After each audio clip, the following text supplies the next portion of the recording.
Hello बच्चा party once again welcome back to our YouTube channel study ji classes. तो बच्चों आज के इस नए वीडियो लेक्चर में यहाँ पर बच्चों हम डिस्कस करने वाले हैं very most important viral repeated और ट्रेंडिंग टॉपिक के बारे में, जो आप सभी लोग के बोर्ड एग्जाम 2024 के लिए काफ़ी ज़्यादा इंपॉर्टेंट टॉपिक्स होने वाले हैं।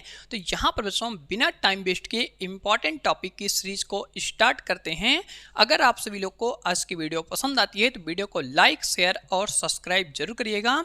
इसी के साथ यहाँ पर बच्चों हम सबसे पहले बात करने वाले हैं very most important topics board exam 2024। इसके अंदर में यहाँ पर हम सबसे पहले बात करने वाले हैं इंपॉर्टेंट अध्याय के बारे में, जिस अध्याय का नाम यहाँ से लिखा गया है प्रकाशिकी। इस अध्याय को बच्चों यहाँ पर हम इंग्लिश में कहते हैं ऑप्टिक्स।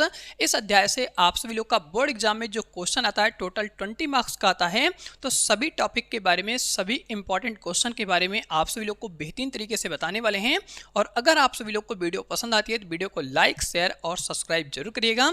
इसी के साथ यहाँ पर हम सबसे पहले बात करने वाले हैं इस अध्याय के अंदर में सबसे पहले इंपॉर्टेंट वायरल और रिपीटेड टॉपिक के बारे में, जिस टॉपिक का नाम यहाँ से लिखा गया है प्रकाश का परावर्तन। तो यहाँ पर आप सभी लोग को सबसे पहले बेहतरीन तरीके से अध्ययन करना है फिगर के साथ में प्रकाश के परावर्तन के बारे में और इसके नियम के बारे में। तो यहाँ पर आप सभी जानते हैं इस टॉपिक से जो आपका बोर्ड एग्जाम में क्वेश्चन आता है वो 60 क्वेश्चन और वेरी 60 क्वेश्चन के अंदर में आप सभी लोगों से पूछा जाता है। तो इस टॉपिक के बारे में आप सभी लोग को बेहतरीन तरीके से अध्ययन करना है। इसके बाद इस अध्याय के अंदर में जो second most important viral topic होता है उस टॉपिक का नाम यहाँ से लिखा गया है गोलीय दर्पण के लिए यू वी तथा एफ में संबंध। तो यहाँ से आपसे पूछा जा रहा है कि यू वी तथा एफ में क्या संबंध होता है, और इसी संबंध को यहाँ पर बच्चों क्या कहते हैं, दर्पण का सूत्र कहते हैं। तो आप सभी लोगों ने क्लास 10 के अंदर में बेहतरीन तरीके से अध्ययन किया है दर्पण के सूत्र के बारे में। इसका फॉर्मूला यहाँ से आपका होता है 1/f = 1/v प्लस 1/u। इसी फार्मूले को ड्राइव करना होता है, और ये जो फार्मूला होता है इसी फार्मूले को यहाँ पर हम u, v और f का संबंध कहते हैं, और ये जो संबंध होता है इसी को हम दर्पण का सूत्र कहते हैं। तो इसके बारे में आप सभी लोग को फिगर के साथ साथ इसके डेरिवेशन के बारे में बेहतरीन तरीके से अध्ययन करना है, क्योंकि ये जो आपका टॉपिक होता है बोर्ड एग्जाम के अंदर में 5 मार्क्स का यहाँ पर पूछा जाता है। इसके बाद यहाँ पर हम बात करने वाले नेक्स्ट इंपॉर्टेंट टॉपिक के बारे में। तो अगला टॉपिक यहाँ से आपका होता है प्रकाश का अपवर्तन। तो यहाँ पर आप सभी लोग अध्ययन करने वाले हैं प्रकाश के अपवर्तन के बारे में तथा इसके नियम के बारे में। जिस प्रकार से आप सभी लोग यहाँ पर प्रकाश के परावर्तन के बारे में अध्ययन करते हैं, उसी प्रकार से यहाँ पर आपको अध्ययन करना है अपवर्तन के बारे में और इसके फिगर के बारे में और इसके नियम के बारे में। तो यहाँ पर आप सभी लोग जानते हैं कि जब हमारी कोई भी प्रकाश की किरण होती है वो एक माध्यम से दूसरे माध्यम में जाती है तो वो अपने पथ से विचलित हो जाती है। इसी घटना को यहाँ पर हम क्या कहते हैं, अपवर्तन कहते हैं। और इसके नियम के बारे में अध्ययन करना है। यहाँ पर आप जानते हैं इसके अंदर में इसके 2 नियम होते हैं, फर्स्ट और सेकंड। दोनों नियम के बारे में बेहतरीन तरीके से आप सभी लोग को अध्ययन कर लेना है, क्योंकि इस टॉपिक से आप सभी लोग का 60 क्वेश्चन और वेरी 60 क्वेश्चन यहाँ पर पूछा जाने वाला है, जिससे आपके बोर्ड एग्जाम में 3 मार्क्स यहाँ पर बेहतरीन तरीके से क्लियर हो जाएं। इसके बाद बच्चों यहाँ से हम बात करने वाले हैं मोस्ट इंपॉर्टेंट टॉपिक के बारे में, जिस टॉपिक का नाम यहाँ से लिखा गया है पूर्ण आंतरिक परावर्तन। ये जो पूर्ण आंतरिक परावर्तन होता है इसी को बच्चों यहाँ पर हम क्या कहते हैं, क्रांतिक कोण कहते हैं। और यहाँ पर आप जानते हैं जब किसी भी प्रकाश का पूरी तरीके से परावर्तन हो जाता है तो उस केस में जो कोण बनता है उसी कोण को हम क्या कहते हैं, क्रांतिक कोण कहते हैं। और ये जो आपका कोण होता है वो 45 डिग्री से लेस देन होता है, इसीलिए इस प्रकार के कोण को यहाँ पर हम क्या बोलते हैं, क्रांतिक कोण कहते हैं। इसके थ्योरी के बारे में और इसके कोण के बारे में, इसके फिगर के बारे में आप सभी लोग को बेहतरीन तरीके से अध्ययन करना है, क्योंकि इस टॉपिक से 60 क्वेश्चन वेरी 60 क्वेश्चन आपके बोर्ड एग्जाम में पूछे जाते हैं। और साथ ही साथ इस टॉपिक से आपका जो MCQ क्वेश्चन तैयार होता है वो हर साल बोर्ड एग्जाम में रिपीट करके पूछा जाता है। तो इस टॉपिक के बारे में आपको बेहतरीन तरीके से अध्ययन करना है। इसके बाद यहाँ पर हम बात करने वाले नेक्स्ट इंपॉर्टेंट टॉपिक के बारे में। अगला इंपॉर्टेंट टॉपिक यहाँ पर आपका होता है प्रिज्म से। तो यहाँ पर आप सभी लोग सबसे पहले अध्ययन करने वाले हैं प्रिज्म के बारे में कि प्रिज्म होता क्या है, इसकी परिभाषा क्या होती है, किस प्रकार से हम प्रिज्म का फिगर बनाते हैं। इन सभी बेसिक पॉइंट और बेसिक कंसेप्ट के बारे में यहाँ पर अध्ययन करना है, प्रिज्म के बारे में और इसकी परिभाषा के बारे में।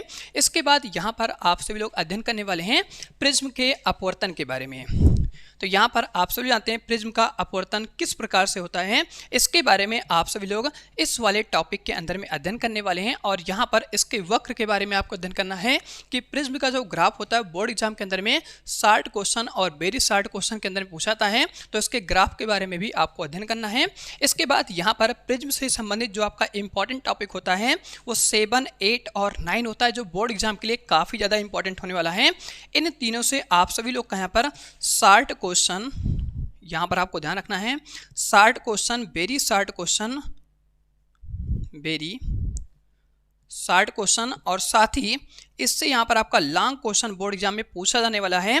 तो इन टॉपिक के बारे में आपको बेहतरीन तरीके से ध्यान रखना है। इसके अंदर में जो आपका सबसे पहला टॉपिक होता है जो लॉन्ग क्वेश्चन और 60 क्वेश्चन के अंदर पूछा जाने वाला है, उस टॉपिक का नाम बच्चों यहाँ से लिखा गया है प्रिज्म कोण। तो यहाँ पर आप सबसे पहले अध्ययन करने वाले हैं प्रिज्म कोण क्या होता है। तो यहाँ पर आप जानते हैं जो प्रिज्म होता है उस कोण को यहाँ पर हम ए से दिखाते हैं, इसी ए को बच्चों हम क्या कहते हैं, प्रिज्म का कोण कहते हैं। इसके बाद यहाँ पर आप अध्ययन करने वाले हैं अपवर्तनांक के बारे में। तो अपवर्तनांक को आप सभी लोग जनरली किताब में देखते हैं, ये कभी कभी म्यू से दिखाया जाता है या इस प्रकार से यहाँ पर ईटा से दिखाया जाता है। तो यहाँ पर 2 सिंबल होता है, कोई भी आप यहाँ पर यूज कर सकते हैं। यहाँ पर हम म्यू को लेकर के चलने वाले हैं। इसके बाद यहाँ पर आप अध्ययन करने वाले हैं न्यूनतम विचलन कोण के बारे में। तो आप जानते हैं जो आपका न्यूनतम विचलन कोण होता है उस कोण को यहाँ पर बच्चों हम डेल एम से दिखाते हैं। तो ये जो आपका होता है डेल एम, इसी को हम क्या कहते हैं, न्यूनतम विचलन कोण कहते हैं। तो इन तीनों के संबंध के बारे में आपको इस टॉपिक के अंदर में बताना है। तो यहाँ पर आप सब जानते हैं इन तीनों का जो संबंध होता है वो संबंध यहाँ से बच्चों आपका होता है म्यू इक्वल टू, यहाँ पर आप लिखेंगे साइन ए प्लस आपका चलता है डेल एम डिवाइड में यहाँ से आपका चलता है 2, और इसी प्रकार से यहाँ पर आपका फॉर्मूला होता है डिवाइड में साइन और ब्रैकेट के अंदर में यहाँ पर आप लिखने वाले हैं a/2। तो ये जो आपका फॉर्मूला होता है इसी फॉर्मूले को आप सभी लोग इस टॉपिक के अंदर में डिराइव करने वाले हैं। ये टॉपिक, ये फार्मूला काफ़ी ज़्यादा इंपॉर्टेंट होने वाला है। इसके बारे में आप सभी लोग को बेहतरीन तरीके से अध्ययन करना है, इसके बारे में आपको प्रैक्टिस कर लेना है, क्योंकि यहाँ से आपका लॉन्ग क्वेश्चन और 60 क्वेश्चन बोर्ड एग्जाम में पूछा आने वाला है। और इसी से संबंधित यहाँ पर आपका सेकंड टॉपिक होता है, जिस टॉपिक का नाम बच्चों यहाँ से आपका लिखा गया है पतले प्रिज्म द्वारा विचलन। तो यहाँ पर आप सभी लोग अध्ययन करने वाले हैं कि अगर ये हमारा साइन पूरा थीटा होता है, और ये भी बच्चों हमारे क्या होता है, साइन पूरा थीटा होता है, अगर ये कोण क्या होता है, बहुत छोटा हो जाता है, तब इस केस में यहाँ पर आप सभी लोग मान लेते हैं कि जो साइन थीटा होता है, यहाँ पर हम बात करने वाले हैं sine A plus del M divide by यहाँ से 2 जो होता है, अगर हम यहाँ मान लेते हैं ये एंगल क्या होता है, बहुत छोटा हो जाता है, तो ये बराबर हो जाएगा थीटा के। तो यहाँ पर आप लिखेंगे a plus del M divide by 2 के। इसी प्रकार से नीचे वाला भी यहाँ पर क्या होगा, बहुत छोटा हो जाएगा।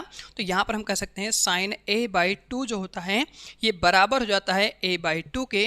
अब इस केस में यहाँ पर आप क्या करने वाले हैं, इसकी जगह पर ये वैल्यू पुट कर देंगे, और इसकी जगह पर ये जो आपकी वैल्यू लिखी गई है इस पूरे की जगह पर आप ये वाली वैल्यू यहाँ पर पुट करने वाले हैं। तो यहाँ पर हम बताने वाले हैं कि इस फॉर्मूले को आप किस प्रकार से प्राप्त करने वाले हैं और किस प्रकार से यहाँ पर आप डिराइव करने वाले हैं। तो यहाँ पर हम थोड़ा सा स्पेस करेंगे। तो यहाँ पर बच्चों हम लिखने वाले हैं म्यू इक्वल टू, थोड़ा सा इसको हम अलग पेन से आपको समझाएंगे। तो यहाँ पर लिखेंगे म्यू इक्वल टू, यहाँ पर हम sine A plus del M divide by 2 की जगह पर हम ये वाली वैल्यू यहाँ पर पुट करने वाले हैं। तो यहाँ से आपका फॉर्मूला हो जाएगा A plus del M divide by 2, और नीचे यहाँ पर जो आपका चल रहा है साइन ए डिवाइड बाई 2, इसकी वैल्यू क्या होती है, a/2 के यहाँ पर बराबर होती है। तो यहाँ पर हम लिख देंगे a/2, 2 से 2 यहाँ पर आपका कैंसिल हो जाएगा। तो यहाँ पर आपका ये फॉर्मूला प्राप्त होता है mu equal to A plus यहाँ पर हो जाएगा डेल एम डिवाइड में यहाँ से हो जाएगा ए, इस ए का यहाँ पर हम तिर्यक गुणा कर देंगे। तो यहाँ पर आपको मिल जाएगा mu A equal to A plus यहाँ पर हो जाएगा डेल एम, और यहाँ पर हम क्या ज्ञात करने वाले हैं, यहाँ पर हम ज्ञात करने वाले हैं पतले प्रिज्म द्वारा विचलन कोण। तो विचलन कोण आप जानते हैं यहाँ पर डेल एम होता है, इसी की वैल्यू यहाँ पर हम फाइंड करेंगे। तो इस ए को यहाँ पर हम इधर साइड भेजेंगे। तो यहाँ पर आपको मिल जाएगा del M equal to mu A minus A, और यहाँ पर आपको मिल जाता है डेल एम की वैल्यू। तो यहाँ से हम लिख लेंगे म्यू, और यहाँ से हमारा ए बाहर आ जाएगा। तो इस प्रकार से ब्रैकेट के बाहर हम यहाँ पर ए प्राप्त कर लेते हैं। यही जो आपका फॉर्मूला होता है, इसी फॉर्मूले को बच्चों क्या कहते हैं, पतले प्रिज्म द्वारा विचलन कोण कहते हैं। तो इस प्रकार से आप सभी लोग इस फॉर्मूले को इस फार्मूले की मदद से यहाँ पे प्राप्त कर लेते हैं। तो ये टॉपिक काफ़ी ज़्यादा इंपॉर्टेंट होने वाला है। दोनों टॉपिक के बारे में आप सभी लोग को बेहतरीन तरीके से अध्ययन करना है। और अगर आप सभी लोग को वीडियो पसंद आती है तो वीडियो को लाइक, शेयर और सब्सक्राइब जरूर करिएगा। इसी के बाद यहाँ पर हम बात करने वाले हैं इस अध्याय के अंदर में, इस टॉपिक के अंदर में सबसे लास्ट और इम्पॉर्टेंट टॉपिक के बारे में है, जिस टॉपिक का नाम बच्चों यहाँ से आपका लिखा गया है कोणीय विक्षेपण। तो यहाँ पर आप सभी लोग अध्ययन करने वाले हैं कोणीय विक्षेपण के बारे में। तो कोणीय विक्षेपण के अंदर में आप सभी लोग ज्ञात करते हैं कि अगर हमारी एक तरंग यहाँ पर रेड कलर की होती है, दूसरी तरंग यहाँ पर क्या होती है, वायलेट कलर की होती है, तो इनके बीच में कितना कोण यहाँ पर बनता है, उसी कोण को बच्चों में क्या कहते हैं, कोणीय विक्षेपण कहते हैं। इसके लिए यहाँ पर जो फार्मूला होता है वो फार्मूला यहाँ से आपका चलता है थीटा। यही जो थीटा होता है इसी को बच्चों क्या कहते हैं, कोणीय विक्षेपण कहते हैं। और इसका फार्मूला यहाँ से आपका होता है यू वी माइनस यहाँ पर आपका चलता है यू ये जो बच्चों आपका है इसे हम क्या कहते हैं, अपवर्तनांक कहते हैं। यहाँ पर आपको ध्यान रखना है, ये जो अपवर्तनांक होता है इसी को बच्चों क्या करते हैं, यहाँ पर इस तरीके से स्मॉल यू से दिखाते हैं, जिसे आप सभी लोग फिजिक्स की भाषा में म्यू कहते हैं। तो यहाँ पर हम इसको इस तरीके से बनाते हैं और यहाँ पर आपका चलता है आर और इसके बाद यहाँ पर मल्टीप्लाई में चलेगा ए। तो यही जो फार्मूला होता है इसी फार्मूले को हम क्या कहते हैं, कोणीय विक्षेपण कहते हैं। इस फार्मूले के बारे में आपको ध्यान रखना है क्योंकि यहाँ से आपके short question, very short question तैयार होते हैं। तो इस प्रकार से यहाँ पर आप सभी लोग इस अध्याय के अंदर में सभी इंपॉर्टेंट टॉपिक के बारे में अध्ययन कर लेते हैं। अगर आप सभी लोग को इस पूरे टॉपिक का स्क्रीनशॉट लेना है तो यहाँ पर आप इस पूरे टॉपिक का स्क्रीनशॉट ले सकते हैं। इसी के साथ आज की वीडियो हम इसी पे एंड करते हैं। मिलते हैं आप सभी लोगों से बहुत जल्द नए वीडियो लेक्चर में नए टॉपिक के साथ में। तब तक आप सभी लोग पढ़ते रहिए और मस्त रहिए क्योंकि आप सभी लोग का जो एग्जाम होने वाला है काफ़ी ज़्यादा करीब होने वाला है। 4 तारीख को आप सभी लोग का यहाँ पर बोर्ड एग्जाम होने वाला है, उसके लिए ये सारे टॉपिक काफ़ी ज़्यादा इंपॉर्टेंट होने वाले हैं। इससे बाहर आपका कोई भी टॉपिक बोर्ड एग्जाम में नहीं आने वाला है। तो सभी टॉपिक के बारे में बेहतरीन तरीके से आप सभी लोग अध्ययन कीजिएगा। तो इसी के साथ आज की वीडियो में इसी पे एंड करते हैं। मिलते हैं आप सभी लोगों से बहुत जल्द अगले वीडियो लेक्चर के साथ में।